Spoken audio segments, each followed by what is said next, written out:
Hi guys, greetings from Rio de Janeiro. Well, it's a joy for me to take part in this edición online de la Unión Anual de la UMA, and of course I would be much happier being actually in Argentina. But in any case, it's a joy to join you and to take part in this meeting. I have I have I like very much being in Argentina. I have very nice friends, and it's really meaningful and very interesting. So thank you very much for this opportunity. I chose to speak in English or something very much inspired by English because if I go for Portuñol, I'll embarrass myself and it's very much the case that you will not understand a thing. Not that in English will be so much better, but still I can pretend I know what I'm doing. Thank you for this chance. And well, today we're talking about this thing. There is that we call a degenerate fully nonlinear free transmission problem, and this is joint work with three friends of mine: Gerardo Aroto from Alagoas in Brazil, Gianni Rampasso in Campinas, also here in Brazil, and Andres here from Georgia Tech in Atlanta. Gianni Rampasso spent a few years ago. She spent a couple of months in Buenos Aires working in Uber, and I'm sure she has very good memories from that time as well. Good. So the outline is the following. We'll discuss the problem, introduce the problem somehow, and then share with you a few results. And probably we won't have time to discuss the strategy of the proof, but we'll try to do our best in communicating some remarks and drawing your attention to something related to this problem. Okay, so let me start with the introduction, whatever it means. And you see, we are interested today in this fully nonlinear PDE that degenerates the power of the gradient, right? So the idea for us is, well, here we have a fully nonlinear elliptic operator F, and by lambda elliptic operator, I mean that F satisfies simultaneously these two inequalities for any symmetric matrix M and N, and provided N is non-negative, right? And then we have these two inequalities simultaneously satisfied, and this condition can be phrased in terms of Puch extremal operators, in terms of other things. But let's go for this formulation here. Well, we also suppose the exponents θ1 and θ2 are strictly positive, which means we are not studying the singular case, right? We are only going for the degenerate case, and those guys will be fixed throughout my talk. I mean, it's not that they'll be fixed for too long, right? But okay, they will be fixed throughout. And we also have an assumption on F. We suppose F to be essentially bounded, and if you want, you can suppose it to be continuous. I mean, if you get uneasy with discontinuous source terms, you can suppose it is continuous. For our results, this is not required. It's here because the results are phrased in terms of continuous viscosity solutions or in terms of strong solutions, W2D strong solutions. And for the later, we don't need continuity of the source term. Okay? Okay, so let me try to explain what kind of phenomena this very nice equation is trying to model. So the thing is, if you believe a picture is capable of telling you more than a few words, let me make a drawing here. So suppose this is B1, right? Let's start making an effort, and suppose this is B1. Then what do we have? Well, I don't know, maybe here U is positive, and then here U is negative, and let's say here U is just 0, right? So what the equation is trying to tell us is the following. Well, here, the diffusion process is the gradient raised to theta 2 f d2u equals f, small f, right? Here we have a uniformly elliptic problem, right? And here, well, here we have f d2u equals small f, but then it degenerates the power of the gradient raised to theta 1, right? So you see, if you focus on a region, an open region, let's say, inside one of these three areas, then it's clear that here the process is governed by this statement, if you will. So everything that you have available for this equation, and there are several results. I mean, this model, the model du raised to some theta f d2u equals f. Well, it's been studied by Isabel Brindelli and François de Menguel, by Cyril and Luis Silvestre, and Damiano Araújo, Gleidson Ricarte, and Eduardo Teixeira, and many others, right? And I mentioned those just to mention a few developments concerning the regularity theory of this problem. But this is a problem that has attracted the attention of the community in the recently. And I mean, if you're confined to one of those regions here, you are driven by a problem that has this form, right?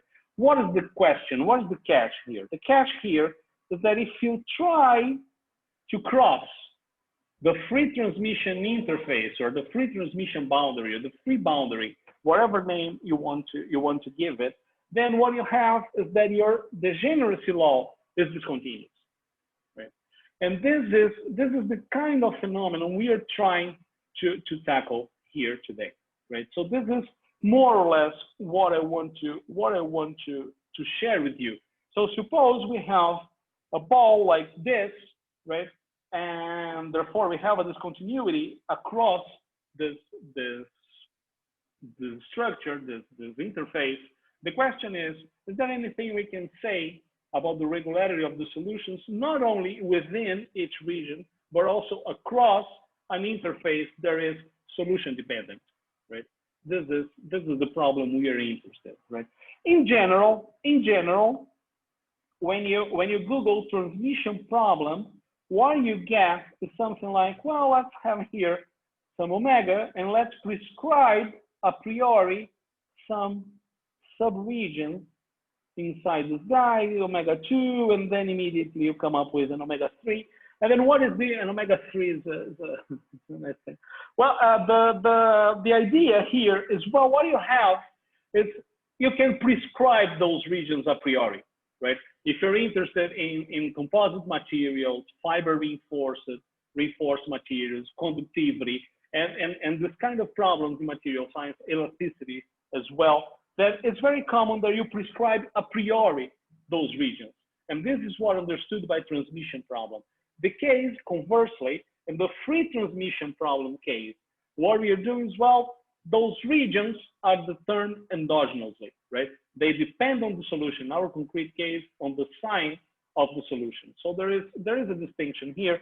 And let me give you some information on the workhorse of the theory on transmission problems. So as I mentioned in this drawing, the previous drawing, then you start with the domain in RD, and you prescribe K-1 mutually disjoint subregions that are compactly contained in omega, and then you define the case region as whatever is left. The remainder when you subtract the union of the closure of the omega i's. The omega i's are open sets. And then what you do is this, well, you prescribe a diffusion process that is continuous within, that is actually driven by a constant matrix within each omega I, but might be discontinuous across the transmission interface. In this case, you don't have a free transmission interface, but you still have a transmission interface. And then many questions pop up, right? The first ones are related to appositeness of solutions. Do you have solutions? Are they unique? what kind of dependence they have either on the geometry of this regions you prescribed a priori, or on the data of the problems and this kind of stuff, right? So the question is, in fact, what you have is in this subregion here, you really have a PDE that is pretty good. Here you have PDE2, which is also pretty good, but across this interface that is prescribed a priori in this particular setting, well, we don't know what happens, and we are interested in understand what happens. Right? Well, this literature started around 1955. In fact, the first paper dealing with this class of problems is due to Piconio and appeared in 1954, and it was followed by a number of developments due to Borsuk, Campanato, Lyons, and Stampacchia. And the focus here is on the well-posedness of the solutions. Right? Are there solutions? Are they unique? What can we do? And those developments are very much related to problems in mechanics of solids, elasticity, and this kind of question people might ask. Right? The regularity for transmission problems appeared a few years later, and there are several developments, very interesting developments in conductivity theory and stress of stress of certain materials, fiber reinforced materials, for instance, in material sciences and this kind of stuff. And it was very much developed by Gnanian-Lee and Vogelius, Gnanian-Lee and Nirenberg, and Bao, Lee, and Yin.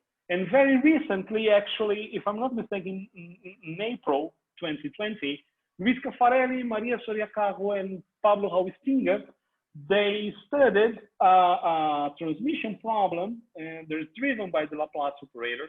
And the very interesting thing here is that they drop the regularity requirements on the interface, on the transmission interface, to a minimum, and then prove regularity for the solution, right? And the key unlocking this very neat result is a new stability lemma, a new stability result that is actually proved in this context, right? In the context of this paper. The funny thing is, well, those developments, they prescribe a priori the transmission interface, the subregions of the domain, right?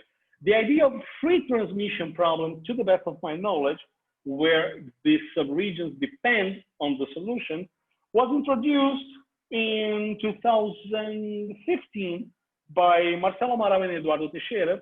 And in this concrete case, the authors studied a variational problem driven by a divergence form operator whose matrix is discontinuous along the interface where the solution changes signs. So you have one matrix governing diffusion where the solution is positive, and another one where the solution is non-positive, actually. That's pretty good, pretty good. What are we trying to do? Well, we study a known type of problem. And by known, I'm not saying something we know, I'm saying the negative thing, actually. It's a nonlinear problem, so we have no monotonicity formulas to resort to, and it's a non-variational setting. So there is no energy functional to which we could ask questions, right? The only thing we have here is the PDE. Well, and having the PDE is not a walk in the park either, because you see the PDE degenerates as a power of the gradient, and the degeneracy law is discontinuous depending on the sign of the solution. So on the same time, this strain is discontinuous and fails properness. It's not even clear that stability results for viscosity solutions would be available in our set, right? And then you say, well, you have the PDE. Good. We have the PDE, and the PDE faces a free boundary problem driven by the sign of the solution, and this is what determines the law of degeneracy. But on the other hand, there is some sort of non-physical free boundary as well. And this non-physical free boundary affects the problem by saying, you see, in the regions where the gradient vanishes, nor even a PDE you have, right? So this is the class of problem, the class of problems we were interested and jointly with Gerardo, Gianni, and Andres, we managed to prove a few things I'd like to share with you. So as I said, this is jointly with Gerardo Guarotto, Gianni Rampasso, and Andres Fierro. So what we do is this.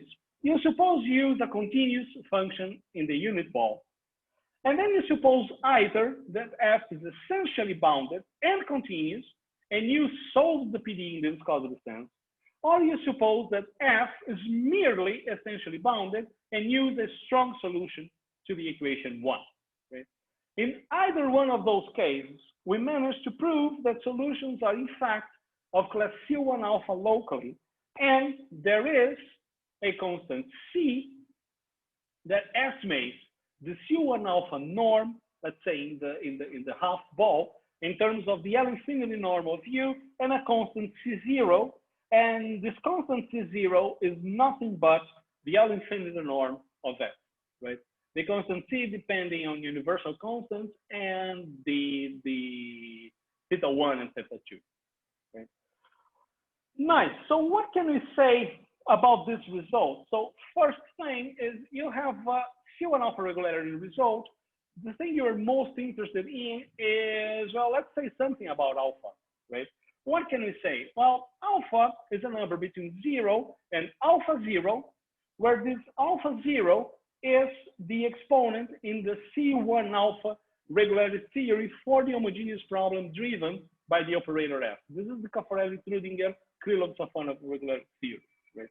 And alpha is bounded from above by 1 over 1 plus the maximum between theta 1 and theta 2. Right? If F is convex, then our result yields optimal regularity. And in fact, the optimal regularity is given by this quantity here.